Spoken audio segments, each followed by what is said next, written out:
menyiapkan makanan dan juga meminta istrinya agar seperti seorang istri untuk melayani suami. Tetapi karena ada perlawanan dari seorang istri, mungkin ada ucapannya yang kurang pas oleh pelaku sehingga pelaku marah.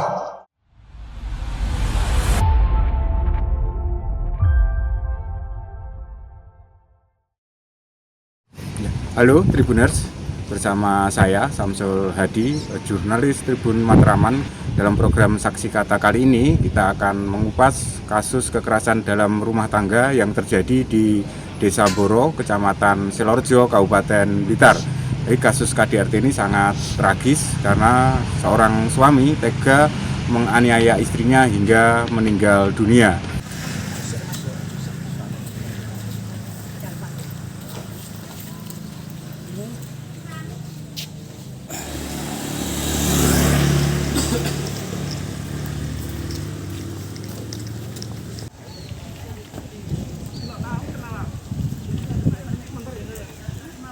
Tahan.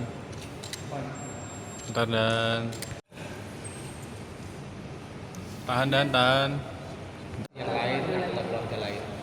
Pada saat kejadian itu terjadi di rumah nyari hari Sabtu Minggu juga. Aman. Bisa diatur. Iya selangi. Waalaikumsalam. Sejahtera. Selamat siang, Swastiastu. Pada siang hari ini atas izin Bapak Kapolres Blitar maupun kami selaku Kasat Reskrim, kita akan melaksanakan konferensi pers terkait tindak pidana kekerasan dalam rumah tangga yang mana mengakibatkan korban meninggal dunia. Jadi dasar dari laporan tersebut kami terima merupakan dasar PPP nomor 2 tahun 2026. Pelapor merupakan saksi yang membantu terduga untuk membawa korban ke puskesmas, dan juga kami mengamankan terduga pelaku dengan inisial R, seorang laki-laki yang mana status R tersebut merupakan suami dari korban yang berinisial SN. Rekan-rekan sekalian, terkait kronologi kejadian tersebut dimulai pada hari Selasa, terjadi pada pukul kurang lebih jam 02.00 itu dibuktikan oleh kesaksian tetangganya yang mana sempat mendengar dan melihat juga adanya teriakan atau cekcok yang terjadi di TKP atau di rumah korban, sehingga tetangga tersebut sudah kami minta keterangan juga dan dengan keterangan dari terduga pelaku. Jadi awal mula kejadian cekcok itu bermula ketika pelaku meminta untuk menyiapkan makanan dan juga meminta istrinya agar seperti seorang istri untuk melayani suami. Tetapi karena ada perlawanan dari seorang istri, mungkin ada ucapannya yang kurang pas oleh pelaku sehingga pelaku marah. Pada saat marah tersebut akhirnya pelaku melakukan pemukulan terlebih dahulu di bagian wajah sebanyak 2 kali, selanjutnya dilakukan pemukulan di bagian perut, dan juga sampai korban ini tersungkur. Pada saat tersungkur, korban dililit menggunakan selang air. Setelah dililit dan korban lemas, pelaku sempat membenturkan kepala korban ke tembok, yang mana dari hasil otopsi memang ditemukan adanya luka robek tidak beraturan di kepala sebanyak 3 sobekan. Selanjutnya juga ditemukan ditemukan otopsi yaitu lebam di leher dan juga di bagian badan. Lebam tersebut juga dari hasil otopsi dibagi menjadi 2 bagian, yang mana ada lebam baru dan juga ada lebam yang lama. Dan itu sudah kami periksa terhadap terduga pelaku. Memang benar bahwa seminggu sebelumnya juga ada kekerasan dalam rumah tangga. Tahan. Bentar. Korban dengan terduga pelaku dan juga 2 anak. Tetapi tahan dan tahan.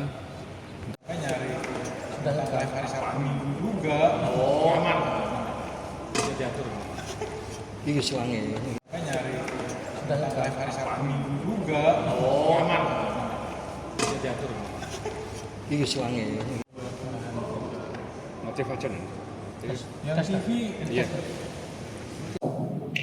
terkait hasil otopsi yang dilakukan oleh kedokteran forensik, ternyata akibat kematian dari korban merupakan kekurangan oksigen.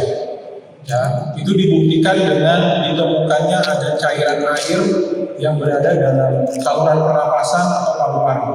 Sehingga memang dari luka yang dialami oleh korban dari hasil dokteran forensik memang tidak mengakibatkan kematian. Justru adanya air dalam paru-paru ini yang mengakibatkan kekurangan oksigen. Sehingga korban meninggal dalam keadaan lemas. Posisi saat itu memang dibuktikan atau sesuai keterangan pelaku, setelah melakukan penganiayaan, pelaku berharap dengan siramnya air akan menyadar kembali kesadaran dari korban. Tetapi nyatanya pada saat dilakukan penyiraman oleh terduga pelaku, air tersebut masuk melalui jalur mulut dan juga jalur hidung, sehingga ditemukan adanya air di dalam saluran pernapasan atau paru-paru. Setelah dilakukan penyiraman, korban sempat ditolong oleh terduga pelaku ini untuk dibersihkan darah yang ada dalam tubuh dan juga sempat dibawa ke tempat tidur. Harapannya untuk beristirahat. Tetapi hingga pagi hari korban tidak bergerak dan dicurigai oleh terduga pelaku, sehingga pelaku meminta tolong kepada tetangga, dan setelah tetangga melihat kondisi korban yang sudah tidak bergerak, tetangga menghubungi kepala RT, ketua RT untuk dibawa ke puskesmas. Pada saat dibawa ke puskesmas, ternyata posisi sampai di puskesmas korban ini sudah dinyatakan meninggal. Itu dibuktikan dengan hasil pemeriksaan forensik jam kematian antara jam 3 hingga jam 6. Sehingga pada saat itu ada kecurigaan oleh saksi menghubungi polsek menghubungi kami, dan kami juga membackup polsek, sehingga kasus tersebut sudah kami tangani dan kami melakukan pemeriksaan secara mendalam, dan kemarin sudah kami tetapkan sebagai tersangka, dan juga kami sudah menahan terduga pelaku, yang mana pelaku kami jerat dengan pasal 44 ayat 3 Undang-Undang Nomor 23 Tahun 2004 tentang penghapusan kekerasan dalam rumah tangga, atau pasal 466 ayat 3 Undang-Undang Nomor Tahun 2023. Iya Tribuners, itu tadi liputan panjang terkait kasus KDRT di Desa Boro, Kecamatan Silorejo, Kabupaten Blitar. Jadi polisi saat ini sudah menahan pelaku dan menetapkan pelaku sebagai tersangka, dan pelaku terancam dengan hukuman 15 tahun penjara. Dan kasus ini masih dalam proses pengembangan juga dari Polres Blitar.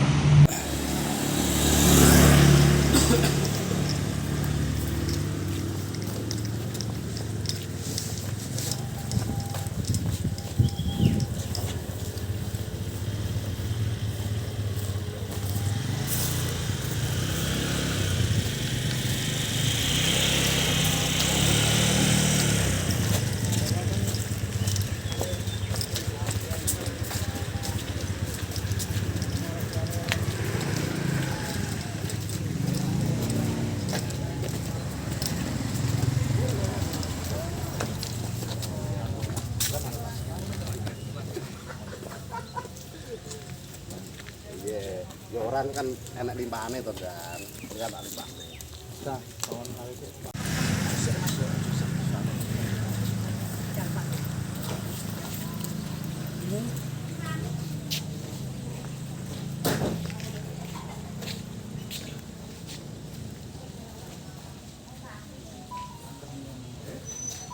Tahan.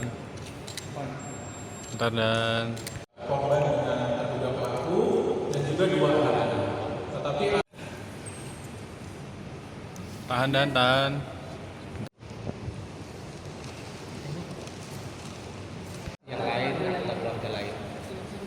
kejadian itu terjadi di rumah. Saya nyari live hari Sabtu Minggu juga. Aman. Bisa diatur. Iki suwange. Saya nyari live hari Sabtu Minggu juga. Aman. Bisa diatur. Iki suwange. Motif aja nih. Yang TV. Iya. Download Tribun X sekarang. Menghadirkan lokal menjadi Indonesia.